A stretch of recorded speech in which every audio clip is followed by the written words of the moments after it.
It's 5 o'clock on a Wednesday, and it's time for a Craig and Ryland Magic Review Show. I'm Craig. I'm Ryland. Welcome back to another review show right here on Magic TV. And we are filming this on the Sunday, kind of late afternoon, early evening. We've just come back from London. You were with the rest of the Young Magicians Club at the Magic Circle headquarters. You were kind of in the semi-finals, competing to be in the finals of the Young Magician of the Year. And there were some amazing acts, weren't they? Like Harry Piper. I saw his card manipulation. That was incredible. It was good. It was really, really good. Everybody was great. Eva was there. She was entering close up. Arabella was there, dressed as Olaf. Don't ask. I mean, she's the current winner. Like, she's the current Young Magician of the Year. Arabella. She's amazing. Yeah, Rafferty was there. All of that. Golomak, that's what she won with, and now she's gone from Lord of the Rings to Frozen. Bit of a weird one there. That's crazy. Yeah, Joseph was there, and he had like some of the most insane props I've ever seen. He was coming out the headquarters carrying fake legs and everything. I'm like, what's going on there? What is going on there? And you entered both stage and close up. There were only like a couple of people that did that. You entered stage and close up. Yeah. So hopefully you'll go through. Yeah. But there were a lot of really great acts, but we'll see. But then we came back here and we're filming a review show. Exciting stuff. Oh, here we are. Yeah, we are. That's what we're doing right now. So we've got 4 new tricks to look at, guys. We've been looking at this the last few days, and there's some good stuff, some not so good stuff, but we'll get to that in a bit. We're going to start, however, with looking at this. So we're going to start off with Monte by Max Maven. Now, this is an interesting one. Because obviously Max passed away recently. He's no longer with us, and he really was one of the greatest mentalists of all time. A lot of people didn't realise, though, that as well as mentalism, he also created some amazing magic tricks. And, you know, you might not realise, but, you know, his real name was Phil Goldstein, and back in the day, he published some stuff under the name of Phil Goldstein, some stuff under the name of Max Maven. And he was very open about his love of mentalism, his love of wrestling. He loved wrestling. But also his love of packet tricks. Really? Yeah, and he created a lot of packet tricks, and he actually went on record as saying that he thinks this is one of the best packet tricks of all time. It's his kind of take on Emerson and West's Collar Monte, but taken in a completely different direction. It's called Monte. Now, it was released many years ago, and Eric Tate and Penguin Magic have brought it bang up to date. And Eric told me that, well, Eric didn't tell me, he told everybody on the tutorial that he had a chance to sit down with Max when, before Max passed away, and talk about this effect and his approach towards packet tricks and so on and so forth. And the opening of the actual tutorial is great because it's Eric talking about everything that went on and kind of Max's thoughts on this particular trick. He goes very deep into the crediting, as Max would want to have happen. And then there's a live performance to a group of people and a live performance to camera, so you can see exactly what the effect is. And then Eric proceeds to teach the handling exactly as Max writ it up, and then an advanced handling as well. Now, I'm going to perform the basic handling, the main handling, because although the advanced handling is great, I don't think it's needed. I think that the classic handling for me is just good enough. And I'd never seen Monte before, which is surprising because I'd looked at a lot of Phil Goldstein, Max Maven stuff. But we're going to look at it right now. I'm going to do a performance and then want to hear your thoughts. Is that okay? Yeah. Yeah. Okay, so let's have a look at a performance of Monte. Okay, Ryan, I'm going to play with you a little game called the 3-card trick, sometimes called Chase the Ace, Find the Queen. I'm sure you've heard of it, where you have 3 cards and you've got to guess which one's which. Yeah. Now, I'm going to play in a ridiculously fair way. Normally, when people play this game, they cheat. I'm going to prove that there's no way I can cheat. First of all, some people say that when you're doing this, you have more than 3 cards. I want you to just check. You can see that there really are only 3 cards here, right? Yeah. Also, the cards are blank. There's no ink on the face. Each one of these 3 cards is blank. Now, I know what you're thinking. You're thinking, well, if all of these cards are blank, how can I play? Because how would you know if there's a winner, or how would you know if there's a loser? You wouldn't know that because they're all exactly the same, right? Yeah. Well, that's where the stickers come in. The idea is that you're going to pick a sticker, any colour that you want to, and we're going to stick it on the middle of the card. Okay. So which sticker would you like? I'd like the yellow. Take a yellow sticker and stick it right there in the centre. that then becomes the money card. So in other words, it's that the card that you've gold got to follow. You get the idea? Now it starts off by going into the middle of the other cards right there. But this is where you mix them up and stuff. I'm going to make it really easy. But the thing is, you can never win. Let me explain why you can never win. If you told me that it was in the middle, which is where you saw it go, I would show you it's on the bottom. What? Yeah, you see, I can have it appear any way I wanted to. Now, if I told you, where is it, and you looked at it and you saw it was on the bottom and you'd say it's on the bottom, I would then show you it's on the top. And if I showed you it was on the top and I said, where is it, and you said the top, I would show you it's in the middle. What? But I like you. I want you to win this, Ryland. So I'm going to make it really... No, I do. I really like. I'm going to make it really easy for you to follow. Do you know how? Really? Okay. Yeah, I'm going to make it so easy because I'm going to make the back red. See, now it's so easy to follow because it's the only one with a red back. What? It's probably not easy enough, is it? It's probably not easy enough. What? No. So I'll tell you what. I'll make it even easier. Look, if I give it a little shake. Now it says pick this one. There's absolutely no way you can get this one wrong, right? It's obvious which is the one to go for. It's pick this one. This is the one with the sticker on it. That's the one you want to go for. Okay. So all you have to do is tell me where the card is that says pick this one. There. That's the blue card, right? You lose, but thanks for playing. I really appreciate it. Have a nice day.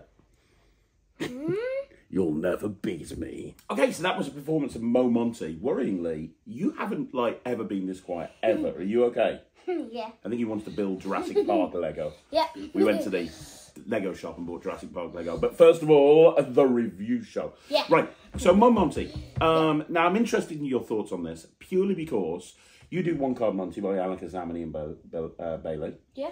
And you've done that for years. It's in your little wallet and you carry it around everywhere with you. That's your favourite packet trick, because you don't really do many card tricks. Yeah. I think this is better than One Card Monte. As much as I love One Card Monte, I think this is better. Oh, you think this is better as well? Yeah. Okay. I might do this. You might do this instead. Yeah. The reason I think... learn other moves. Now, just so people understand, the moves are actually similar to what you actually use with One Card Monte. It's very heavily based on that sort of thing. What I love about this is... I just love that moment where the card... because they've obviously only got 3 cards. They can see they're all blue-backed. I love the whole sticker idea of sticking a sticker on there. Yeah, so they know it's their one. So they know it's their one. And then, boom! And you don't have to put it in the middle. You could put it in the top corner. You say put the sticker wherever you want. It still works. Yeah, exactly. And then you've got that moment where the card turns red. And then you've got that really funny moment where it's like, pick this one. And then at the end where you just leave it on the table and then turn it over and it's blue again. Like, the whole thing is just really well done. Now, there is a negative compared to One Card Monte and the original Emerson & West Colour Monte, which is the cards at the end can't be examined. Now, I don't think that's a bit of an issue because the card with the sticker can be examined. You could even give it away.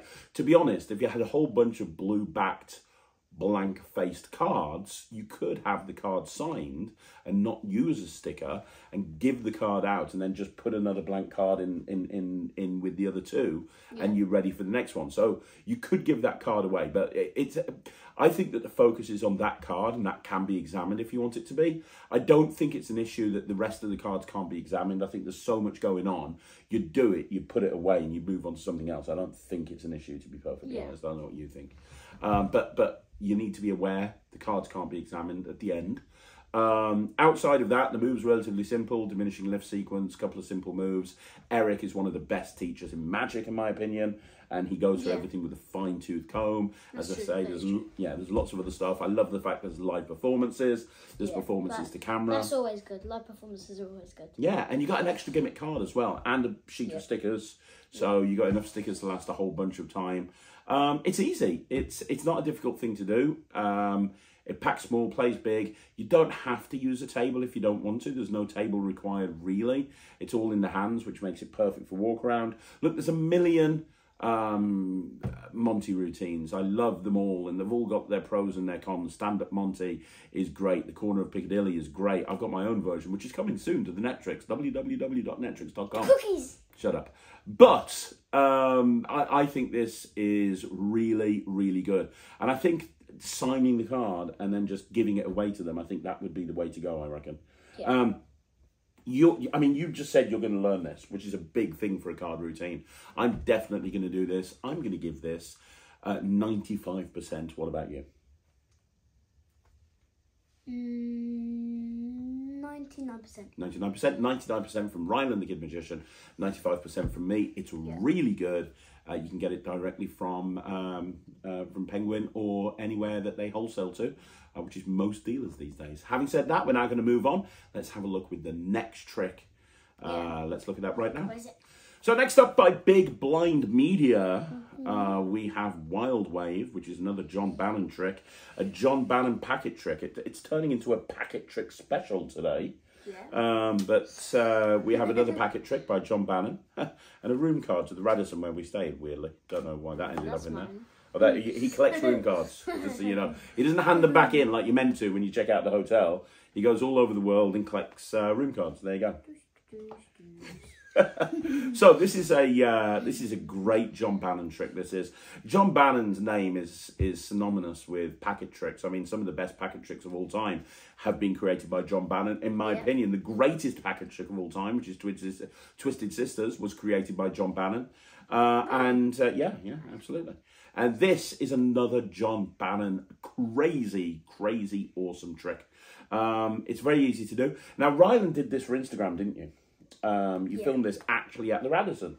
Because every time... I did it at the Radisson. Social media tip for you. Ryland's discovered that wherever he goes, if he films a trick there and then puts it on Instagram or Facebook and tags in the place that he's gone to, they typically share it and he gets lots and lots of views. Yeah. So anytime he goes anywhere, he's like, right, Dan, I'm going to film a trick. Okay, fine.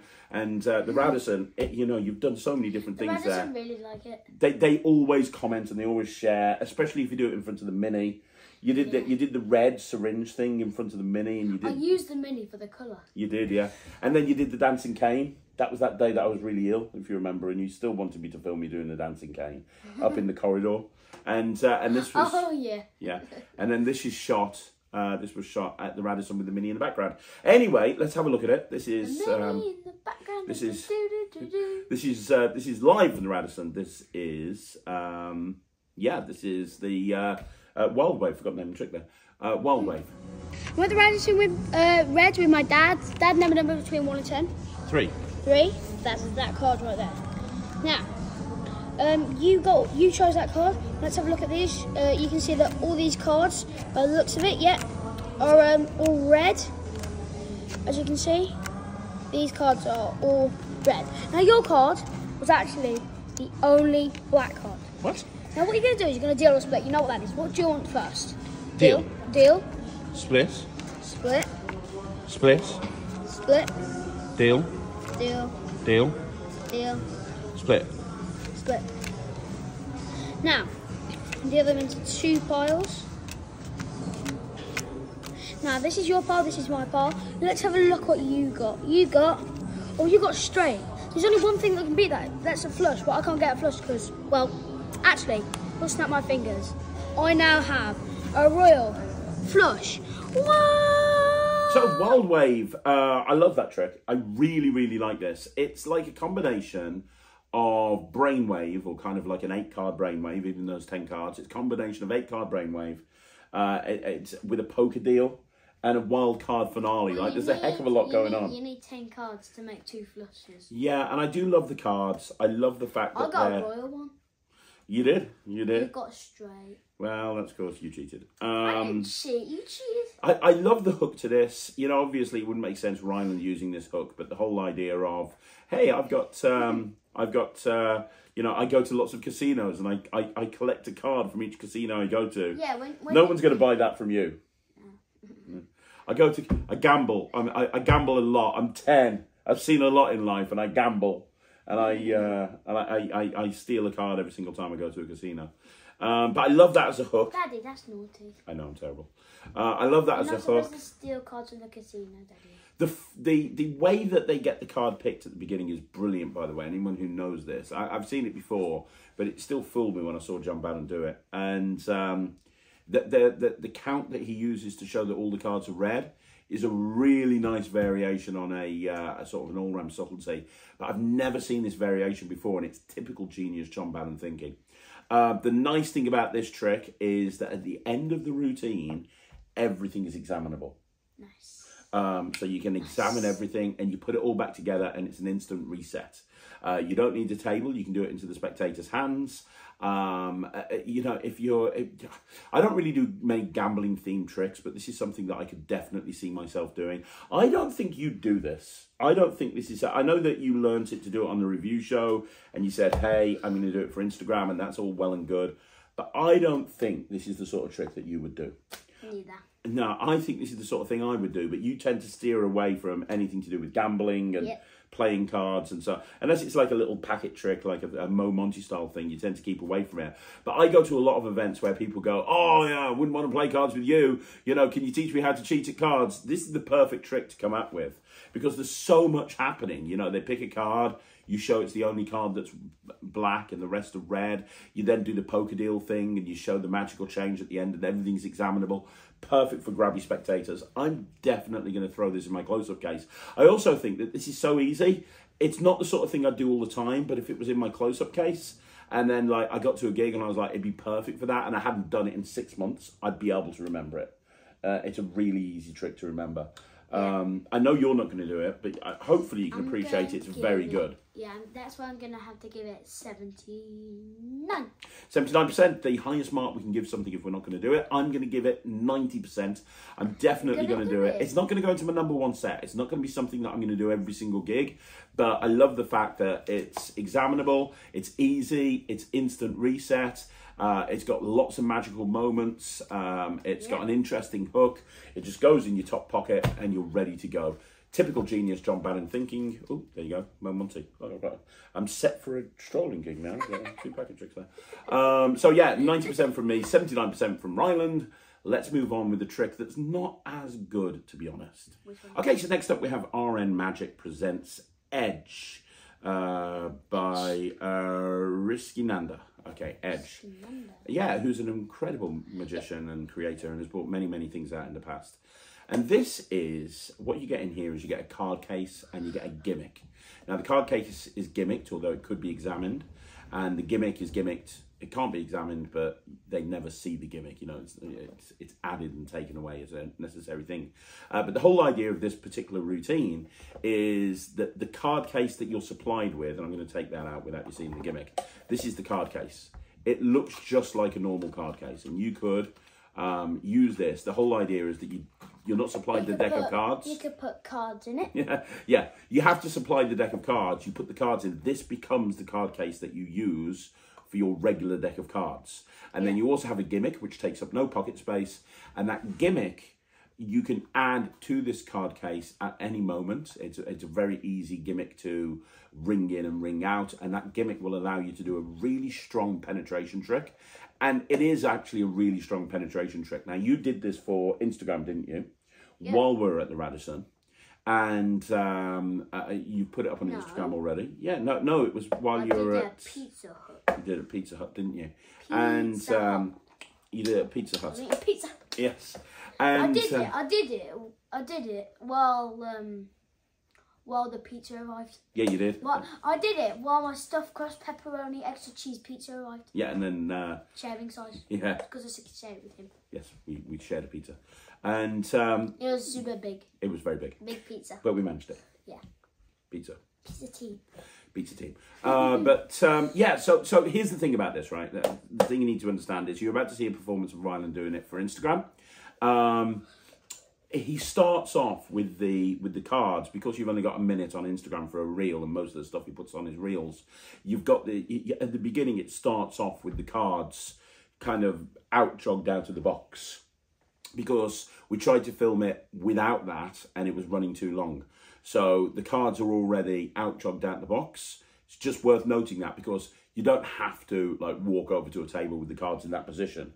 The whole idea is that you've got apparently a normal card box, and you can have the cards shuffled if you want to and then put back in the card box, and then you apparently take them out, and that does look good, to be honest, as you take them out and they're sticking out.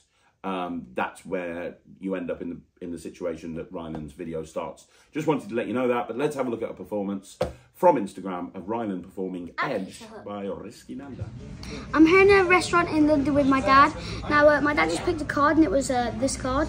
Now, I want to be very careful as I start to push this card through the card box, just like that. And you can see it right there. And I can actually push it all the way, right? Just like that. And you can see it's gone straight through the box, just like that. And let me all push them down. Let's take this out like that. There you go. So that is that's Edge, and look, it looks incredible. By the way, the pizza you saw was super good. It was very good. It looks incredible. I'm telling you right now. Yeah, the pizza does look incredible. It's a review show. It's a magic review show. It's not a pizza review show. No, the trick looks great. When you see that card go right through, like, it doesn't look like anything. And as you saw from the video, as soon as it goes through, and they can pick a card. The whole idea of the routine is that you take the cards out of the box, you spread the cards out, they take a card, you put the rest of the cards back in, and you use the card that they take to penetrate through the card through the cards. As soon as the cards penetrated through, you push the cards back in, and then you can put the cards on the table, and you're now clean. The box and the deck can be examined. Yep. I'm a little bit unsure about this in terms of practicality in the real world. Yeah. And I'll tell you for why. I think it's really good. I know you really like it. But how many times did we have to film it for that Instagram video? Quite a lot. Probably about 10 times. Yeah. Like, we filmed it so many times, the pizza arrived. And it wasn't that you were doing Which it is back. why we then eventually started on the yummy pizza. Yeah, and it Yummy wasn't. pepperoni pizza, extra cheese. And it wasn't like you'd just learnt it. Like, you'd spent like a good few days like getting the handling down and practicing it. Yeah. So it's not like you learnt it 5 minutes ago and you were like doing it. You practiced it, and the reason Ryland did this, not me, is because you were actually doing it better than I was. Yeah, because it's good. But the reason we had to film it so many times is because you flashed the gimmick. Because when here's the problem. This is my issue with it. And I know you really like it, and I know you love the visual, and I totally agree with you. And there's many things that I love about this. I love the fact that it's a regular deck of cards. I love the fact that you can get into this at any moment. I love the fact that the card box and the cards can be examined at the end. I love the fact that it's so visual. But here's the thing. So you take the cards out. You've got to add this gimmick without saying what it is. You've got to add this gimmick to the card box. And then you've got to hold the card box like this, because once you've got the gimmick on the card box, you have to hold it in a particular way so that it doesn't flash. People from the sides are really going to see what's going on. Mm-hmm. So you have to have really people in front of you, or maybe slightly at an angle, right? Yeah. You then take the cards out the box and you spread the cards out and you have them pick a card. You've then got to take the cards in one hand and put the cards back in the box, which you were finding very difficult, and so was I. Yeah. Whilst at the same time making sure that when you put the cards back in the box, you're not changing the position of the box, because then you'll flash the gimmick. And then and you can't get the spectator to help, because you don't want to get them too close to the box so they can see what the gimmick is. Because although it's small, it's chunky. And then when you've done the penetration, you've then got to push the cards back in, which is fine. You saw that. Mm-hmm. But the Instagram video ended with you taking the cards out of the box. Yeah. You've still got the gimmick in play there. You've then got to steal the gimmick away as you put the box down. Now, there's misdirection there because you put the cards on the table. Yeah. But still, I think... It's not that I don't like this. I do. I think it's very clever, and I think it's a genius method. And the gimmick is very well made, and you can tell that each one of them has been made by hand. My point is, and the reason I probably wouldn't do this, is because that moment where you're having to... take the cards and square them up with one hand and put them in the box, and you're going to need a table to spread them out. You could give them to a spectator, but if you do that, then you're going to have to take the cards back off them and square them with one hand. And why are you using one hand when this hand? I just think that there's a lot of angle issues, and it becomes a little bit angly and not practical for the type of places I work in. That's my concern with it. I don't know if it works from a commercial point of view. Now, I might be wrong. You've not done it in the real world. I've not done it in the real world, and I can see you've got your thinking face on. What do you think? We haven't really spoken about this. I think it's all right, although, as you said, it is kind of angly. It is kind of angly. Yeah. I think a better trick to this, honestly, is a trick that you do in your close-up right now. I think a better trick to this is Hollywood. Because with Hollywood, you've still got a card going through a deck. Oh, yeah, Hollywood. Yeah, now you've got the advantage You've got here. to say Hollywood. Sorry, Hollywood. You've got the advantage here of the cards sticking out the box so that you see that moment where they're penetrating through. But to be honest, I think with Hollywood, you show that the deck's inside the box. You take a couple of cards out. You show how it goes through the slit in the box and therefore the cards. The spectator does the same. And then boom, at the end, you've got a finale to it, which is the cards turn into a block of wood, which you can then give out to someone and they can examine it and they can look at it. Now, and you're good. Now, there's about a 5-second reset, but it's not too bad. But I like the finale to that. Isn't that bad, exactly. Now, I like the finale to that much better than this. This is just like a penetration and it's like, well, that's it. That's the end of it. It's just like one quick penetration. And it's a great penetration, but I don't think it's any better than Hollywood. But Hollywood has that incredible ending of the deck turning into, or the deck turning into a block of wood, and you've got that whole time travel thing of, hey, I'm going to take the deck back in time to when it was wood. I just think if you were going out and performing, you're only going to take. It was made in a machine before turned into paper. Well, exactly. You know how to do that because that's a trick you do all the time. Yeah. If I were you, I would much rather do Hollywood than this. No.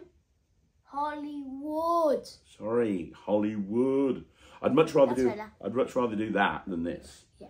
Not that this is bad. And if you like what you saw Ryland do, it's good. It's good. I don't want to say it's not bad. I'm going to give it. Yeah. Now you've mentioned about the Hollywood, I think I would give it 79.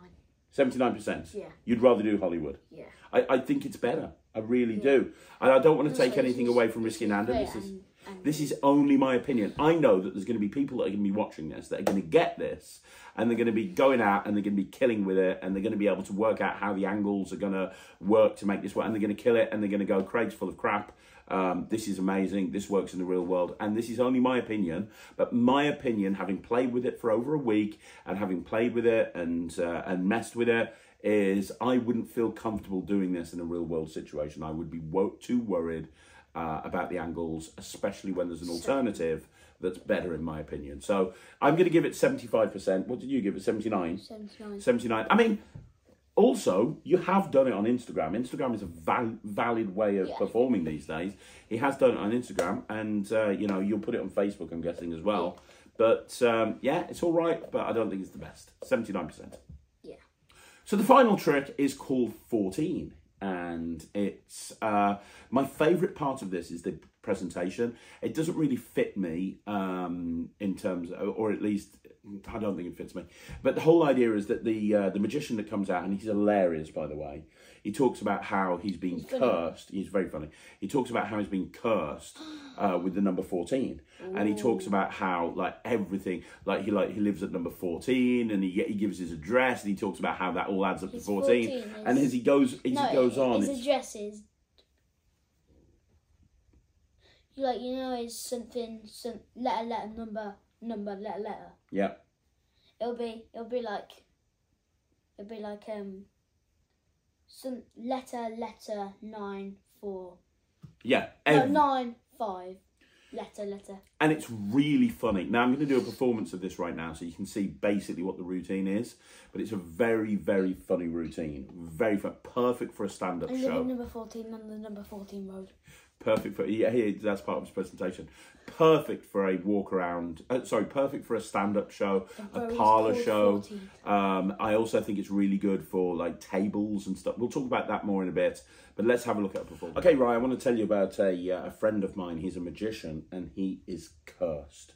It's not bad curse, it's not going to like die or something, but he's cursed, and how he's cursed is he's cursed so that everything in his life happens like in 14-minute stints or 14-hour stints. Like, he's obsessed with the number 14.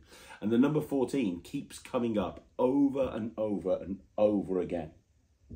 And when he's playing cards, and when he's doing card tricks, because he's a magician, he always ends up with the totals valuing 14. But everything in his life always comes to 14. It's crazy.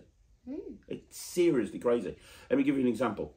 So if he was here, and I'll pretend to be him for a minute, and he had 4 cards, it didn't matter what cards he would take from the deck, they would always add up to 14. So add these up for me because you're good at maths. 2 and 5 and 7. 3 and 4. 14. Always adds up to 14 every single time. Now, if he took one of those cards away, look at the tips of my fingers, I'll take one of those cards away, yeah? If he took the 5 away and put the 5 in his pocket. 9. Well, now he's got 3 cards, right? Yeah. So there's a 3 and a 4 and a 7. What does that add up to? 14. 14. It doesn't matter how many times he does it, always adds up to 14. Like, if I take that 7 away, right, and I put the 7 in my pocket, how many cards are left? 2. 2, exactly. And the 4 and the 10 add up to 14. Doesn't every single time. It's weird, man. It's weird. I don't understand it. It works every single time. Look, I'll take another one. Look.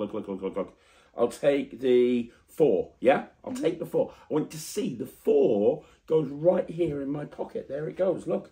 What does that leave? 1 card. What's the card? 10. 10. The thing is, it's a curse that can never be broken. He always ends up with 14.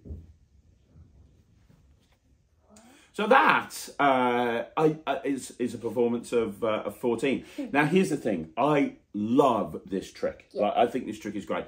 It reminds me a little bit of 6-card repeat.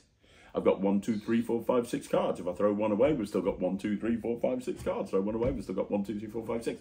It reminds me a little bit of that, but I love the fact that the numbers keep adding up to 14, and I love the fact that it's got a finale. That 14 of spades just makes sense. Now, the crediting on this is exceptional. He talks about how this was based on a routine that you saw in 21st Century Card Magic, which I've got, and I don't remember a trick in there that's anything like this, but there you go. And it's his extension of it. It's also very easy to do. There are a couple of moves in there. At one point he's doing a buckle count, but the cards are gimmicked in a couple of different ways that allow this routine to be done very easily and allow it to be very clean when you take the cards and put them in your pocket. It becomes a very clean moment. Which I think is very important. It's not like you're having to put doubles in your pocket or anything all the time and hold them together as one. You've got a couple of different devices that are employed that make this very, very easily. Although you are still going to have to do a buckle count, you are still going to have to do a couple of counts. So please bear that in mind. But I think that the hardest thing in Magic is finding good stand-up material, especially good stand-up material that can be sort of structured as an opener. Yeah. And I think this is perfect. I think that this, I've done 5-card repeat for years. You do 5-card repeat, a slightly different version. You do the Eternal Money card box in your show, don't you? Yep. I think this is great.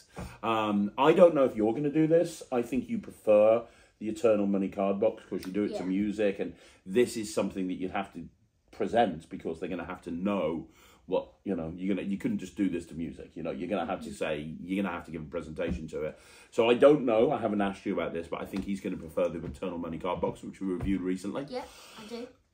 But I'm definitely going to put this into my show. I think this is great. I love it. I think it would also be really good table side, table magic, standing at a table doing this. I think it'd be really good as well. I'm going to give this 92%. I think this is great. I'm excited to perform it. What are you giving it?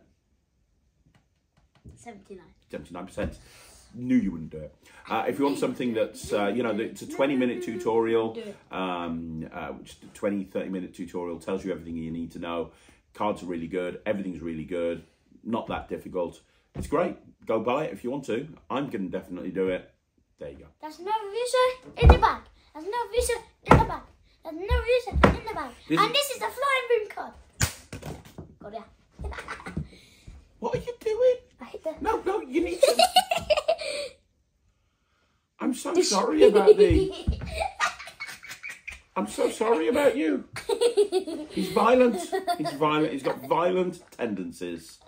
And he's unruly. You're unruly. That's what you are. You're unruly. Anyway, we'll be back again next week with another review show. Thank you once again for joining us. If you want to follow Ryland, I don't know why you would, but if you want to follow Ryland, he's on YouTube, he's on Facebook, and he's on Instagram as Ryland the Kid Magician, so you can go and check that out. If you want to follow me on Instagram, by all means, not many people do, so you're more than welcome to. And also don't forget that we'll be back next week with another review show, and you can go and join the Netrix by going to www.thenetrix.com. .cookies.com. .com. We'll be back again next week. Thank you once again for joining us on Magic TV. I'm Craig. He hasn't punched me up in a while. I'm Ryland. I'm not going to do it. I'm not going to do it. I'm not going to punch you. Because I do it when you're not expecting it. Good, okay. And you're expecting it right now. So that is precisely when it won't happen. Okay. Be afraid. Okay. Be very afraid. Okay. We'll be back again next week. Thanks very much for watching. I'm Craig. I'm Ryland. We'll see you again. Take care. Bye, everyone. Bye-bye.